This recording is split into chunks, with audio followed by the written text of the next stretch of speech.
Okay brother ဆိုတော့ကျွန်တော်ဒီမှာကျွန်တော်၃ပွဲပြောမှာပေါ့နော်ဆိုတော့ body ကတော့ကျွန်တော်ဒီ Telegram မှာပဲတင်လိုက်မယ်ကျွန်တော်ညကြမှာတင်လိုက်မယ်ပေါ့နော်ဆိုတော့ okay ကျွန်တော်ဒီကနေ၃ပွဲပြောမယ်ဆိုတော့ဒီညမှာကျွန်တော်တို့32တင်းရှုံးထွက်ပွဲတွေစပြီပေါ့နော်ဆိုတော့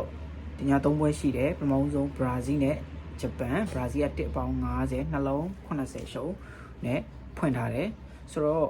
Brazil အနေနဲ့ဒီကြေးကိုမပြောခင်မှာကျွန်တော်တို့ဒီအုပ်စုပွဲစဉ်တွေတော့ကဂျပန်နဲ့နယ်သာလန်ကန်ခဲ့တဲ့ပွဲမှာကျွန်တော်နယ်သာလန်ဟာကျွန်တော်တို့ဂျပန်ကို level 100ရှုံးပေးခဲ့တယ်အဲ့တော့အတူတူ draw ကြခဲ့တယ်ပေါ့နော်ဆိုတော့ဒီ FIFA အဆင့်ရည်တည်မှုအရာကျွန်တော်တို့ဒီ Brazil နဲ့ကျွန်တော်တို့ဒီ Netherlands ဆိုလို့ရှိရင် FIFA အဆင့်ရည်တည်မှုအရာကျွန်တော်တို့တိတ်မကွာဘူးပေါ့နော်ဆိုတော့2ဆင့်3ဆင့်လောက်ပဲကွာတဲ့အနေအထားရှိတယ်ဆိုတော့အဲ့တုန်းကကျွန်တော်တို့ Netherlands က level 100ပေးခဲ့ပြီးတော့အခုဂျပန်က1ပေါင်း50ဆိုတော့ကျွန်တော်တို့ဂျားထဲမှာ level ကျွန်တော်ပြား50ပြား60လောက် Brazil တာတယ်လို့ကျွန်တော်တို့ယူဆလို့ရတယ်ပေါ့နော်ဒါကကျွန်တော်ဖြစ်တဲ့နယ်လို့ထင်တယ်မလို့ဆိုတော့ဒီ Netherlands နဲ့ Brazil က squad အင်အားရောလက်ရှိကစားနေတဲ့ကစားပုံအရာရောတာပါတယ်ဆိုတော့ပြား50ပြင်းပေးတာဒါကျွန်တော်တို့ Brazil အတွက်ဖြစ်တဲ့နယ်လို့ထင်တယ်ဆိုတော့လက်ရှိဒီရှုံးထွက်ပွဲစဉ်မှာတော့ဒီဂျပန်ကတော့ဒါသူ့ရဲ့ကစားပုံကကျွန်တော်တို့စုဖွဲ့မှုအားကောင်းတဲ့ကစားသမားတွေရဲ့အချင်းချင်း connection မိနဲ့ကျွန်တော်တို့ကစားနိုင်တယ်ဆိုတော့ဒီမိနစ်90အတွင်းမှာဒီဂျပန်ရဲ့ကျွန်တော်တို့ကစားပုံကစားကွက်ကိုကျွန်တော် Brazil တိုက်စစ်ကကျွန်တော်တို့မာတီကူညာတော့ကျွန်တော်တို့ဖီနီတို့ကထုတ်ဖောက်နိုင်မလားပေါ့နော်ဆိုတော့ကြေးရတော့ကျွန်တော်ကြိုက်တယ်ပြီးတော့ Brazil အနေနဲ့မိနစ်90အတွင်းမှာကျွန်တော်တို့ရတယ်လို့နီလန်မျိုးစုံကိုတုံးပြီးတော့ထိုးပေါက်လိုက်မယ်လို့မြင်နေပေါ့နော်ဆိုတော့ကျွန်တော် Brazil body ကြိုက်ပါတယ်ဆိုတော့1ပေါင်း50ဆိုတော့ကျွန်တော်တို့တကူနဲ့နိုင်တော့မှကျွန်တော်ပြား50ကျော်လောက်ကစားနေရပြီဖြစ်လို့ကျွန်တော် Brazil ကြိုက်ပါတယ်ဆိုတော့နောက်တစ်ပွဲက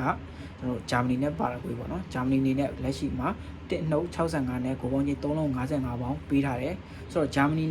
ကိုကျွန်တော်တို့ပြောမယ်ဆိုရင် Germany ကလက်ရှိကျွန်တော်တို့ကန်ခဲ့တဲ့ဒီအုပ်စုပွဲစဉ်3ပွဲစလုံးမှာကျွန်တော်တို့ဂိုးတွေပေးထားရတယ်ပေါ့နော်ဆိုတော့ဒီကျွန်တော်တို့ကိုလံဘီယာတို့ Ivory Coast တို့ကိုဂိုးပေးရတာကမပြောပါလောက်ပြင်မဲ့ကျွန်တော်တို့ကူရာဆောင်းလို့အတင်းကိုစိုးစီးနဲ့ဂိုးပြန်ပေးလိုက်ရတာကြီးကတော့ဒါအဆင်မပြေဘူးဂျာမနီအနေနဲ့ဆိုတော့ဒီနေ့ပွဲမှာ1.65ဆိုတဲ့ကြေးအရာဂျာမနီကတော့ဒါဖွင့်ပြီးကစားမှာပဲကျွန်တော်တို့ဒီလိုပွဲတွေကကျွန်တော်တို့ညာပြီးကန်နေလို့မရဘူးရှုံးထွက်ပွဲစဉ်တွေဖြစ်တဲ့တော့ပေါ့နော်ဆိုတော့ဒီလိုအနေထားတစ်ခုမှာပါရဂွေးဘက်ကသာကျွန်တော်တို့တကူ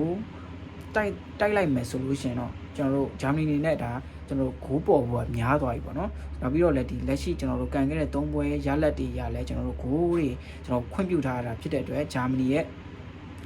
မနီကိုကျွန်တော်တို့ပါရာဂွေးအနေနဲ့တကူသွင်းသွားနိုင်ခြင်းအများကြီးရှိတယ်ဆိုတော့ပါရာဂွေးတစ်လုံးရပြီဆိုလို့ရှိရင်ကျွန်တော်တို့3လုံး55ပေါင်ဖြစ်တဲ့အတွက်ကျွန်တော်တို့3လုံးကြည့်ရမှာတိတ်မခတ်တော့ဘူး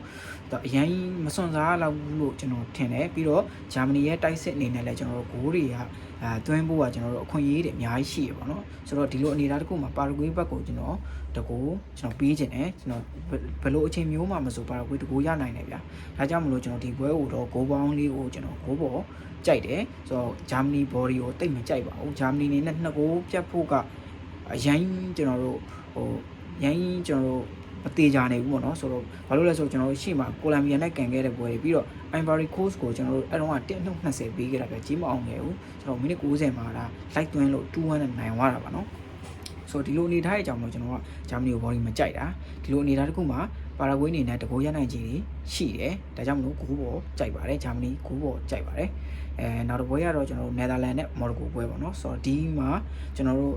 နယ်သာလန်ပြီးတဲ့ခြေကိုကျွန်တော်မကြိုက်ပါဘူးဘာလို့ဒီလိုပြောလဲဆိုရင်ကျွန်တော်တို့ခုနကတော့ဘရာဇီးနဲ့နယ်သာလန်ကိုကျွန်တော်ပြား90ဟပြီးတော့ကျွန်တော်တို့ဖြစ်တဲ့နယ်လို့ကျွန်တော်တို့ပြောထားပြီးတော့မှကျွန်တော်မော်ရိုကိုနဲ့ကျွန်တော် draw ကြတဲ့ပွဲမှာကျွန်တော်ဘရာဇီးကဘယ်လောက်ပေးခဲ့လဲဆို1ပေါင်း50ပေးခဲ့တယ်ပေါ့နော်ဆိုတော့ဘရာဇီးနဲ့မော်ရိုကိုကအဆင့် level အပေါ်နဲ့အောက်ပေါ့နော်ခွန်ရ8ခဲ့ပေါ့နော်ဒီလိုနေတာတခုမှာဘရာဇီးက1ပေါင်း50ပေးခဲ့တယ်ဆိုတော့ဘရာဇီးနဲ့နယ်သာလန်နဲ့ကကျွန်တော်တို့ခုနကတော့ကျွန်တော်တို့ပြောခဲ့တဲ့ပြား90လောက်ပဲဟမယ်ဆိုလို့ချင်းကျွန်တော်တို့မော်ရိုကိုကိုလက်ရှိမှာကျွန်တော်တို့ level 90 level 100ရှုံးကျွန်တော်တို့ပြန်ပေးလို့ရတယ်ဗျာနော်ပြန်ပေးလို့ရတယ်ဒီလိုအနေထားတခုရှိတယ်နောက်ပြီးတော့ဘယ်လိုပြောရမလဲဆိုတော့ဒီလိုကြေးကိုပေးလို့ရရတာနဲ့ကျွန်တော်တို့ပေးမထားဘူးဆိုတော့ ပြီးတော့နယ်သာလန်ရဲ့ကစားကွက်ကိုလည်းကျွန်တော်မကြိုက်ဘူးဗျာကွင်းလေကောင်းတယ်နော်ကွင်းလက်ကောင်းတယ်တို့ပေမဲ့ဒီနောက်တန်းဘဲချင်းမစိုးဝိုးတွေခွင့်ပြုနေရတယ်ဗျနောက်တန်းကတော်တော်လေးကိုမှအဆင်မပြေဘူးဖြစ်နေတယ်ဒီ World Club ရှိတဲ့ကစားသမားတွေရှိသည့်တိုင်အောင်ကျွန်တော်တို့ယုံကြည်လို့မရဘူးဗျာကျွန်တော်ဖြိုပြဲတွေဖြစ်နေပါတော့ကြီးလိုက်တာနဲ့ဒီနယ်သာလန်ပွဲတွေကိုကြည့်ရင်သိတယ်ဗျာဆိုတော့ဒီလိုအနေထားတစ်ခုနဲ့ကျွန်တော်မော်ရိုကိုရဲ့လက်ရှိကစားပုံကောင်းနေတဲ့ form တွေပြီးတော့ player တွေရဲ့အချင်းချင်းချိတ်ဆက်မှုအားကောင်းတဲ့ကစားပုံတွေကိုကျွန်တော်တို့မြင်ထားရတာဖြစ်လို့ကျွန်တော်တို့နယ်သာလန်အနေနဲ့ကျွန်တော်တို့တူတူတန်ရှင်ကစားနိုင်မယ်ဆိုရင်တော့မှကျွန်တော်တို့အရင်မျှော်လင့်လို့မရဘူးဒီလိုနေတာတစ်ခုမှာမိနစ်90အတွင်းမော်ရိုကိုအနေနဲ့ကျွန်တော်တို့တောင့်ခံနိုင်မယ်လို့ထင်တယ်ကျွန်တော်တို့မော်ရိုကိုမရှုံးနိုင်ဘူးလို့ထင်တယ်ပေါ့နော်ဆိုတော့တကယ်လို့တီ draw